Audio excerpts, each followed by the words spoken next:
मुलांचा वाढदिवस असो की फॅमिली गेट टुगेदर किंवा कोणताही छोटा मोठा कार्यक्रम, झटपट, चमचमीत आणि सर्वांच्या आवडीचा पदार्थ म्हणजे पावभाजी। कुठल्याही भाज्या न शिजवता आपण ही पावभाजी बनवत आहोत। पद्धत घरगुतीच पण चव हॉटेलसारखी। चला तर मग सुरुवात करूयात। मी इथे मोठ्या आकाराची कढई घेतली आहे। त्यात एक मोठा चमचा बटर घातले। बटर वितळले की त्यात 2 मोठे चमचे तेल घालायचे। तेल गरम झाले की त्यामध्ये 2 मध्यम आकाराचे बारीक चिरलेला कांदा घालायचा। थोडासा लालसर होईपर्यंत परतून घेऊन त्यामध्ये 1 चमचा अद्रक आणि लसूण पेस्ट घालायची। 2 मिनिट छान परतून घ्यायचं।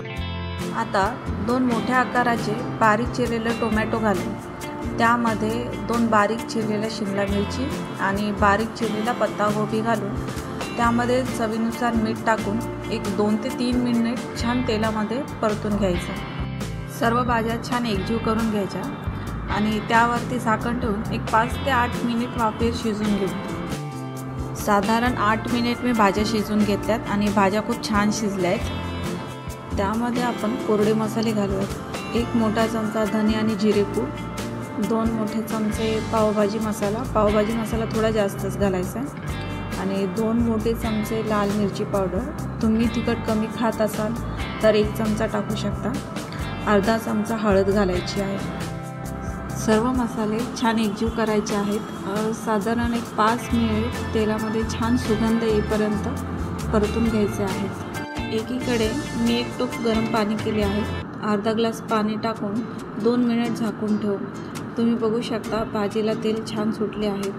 भाज्या शिजल्या आहेत, मसाले एकजीव झालेत आणि घरभर पावभाजीचा सुवास पसरला आहे। आता मॅशरच्या साहाय्याने सर्व भाज्या छान मॅश करायच्या आहेत आणि त्यात 4 उकडलेले बटाटे घालून सर्व भाजी एकजीव करून घ्यायची आहे। भाजी एकजीव झाली की त्यात थोडेसे गरम पाणी टाकून पुन्हा एकदा मॅश करून घ्यायचे। भाजी मॅश करत असताना पाण्याचं प्रमाण कमी ठेवायचं आहे, म्हणजे सर्व भाज्या छान मॅश करता येतील। पावभाजी असो किंवा कुठलीही भाजी करताना कायम गरम पाण्याचा वापर करायचा आहे। असं केल्यास भाज्यांना खूप छान रंग येतो आणि भाजी पण चटकन बनते।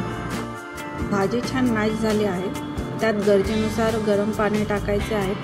एकदा छान ढवळून घ्यायचं आहे आणि 5 मिनिटासाठी झाकून ठेवायचं आहे। आपली पावभाजी तयार झाली आहे। बघूनच तोंडाला ना पाणी सुटले। हा सुवासच प्रत्येकाच्या घरात जाऊन सांगत असेल की आज आरतीने पावभाजी बनवली। खरंच भूक सहन नाही होते। तुम्ही व्हिडिओ बघत राहा, आम्ही पावभाजीवर ताव मारतो। तुम्ही अशा सोप्या पद्धतीने पावभाजी नक्की ट्राय करा। रेसिपी आवडली असेल तर व्हिडिओला लाईक करा, शेअर करा आणि सबस्क्राईब नक्की करा। धन्यवाद।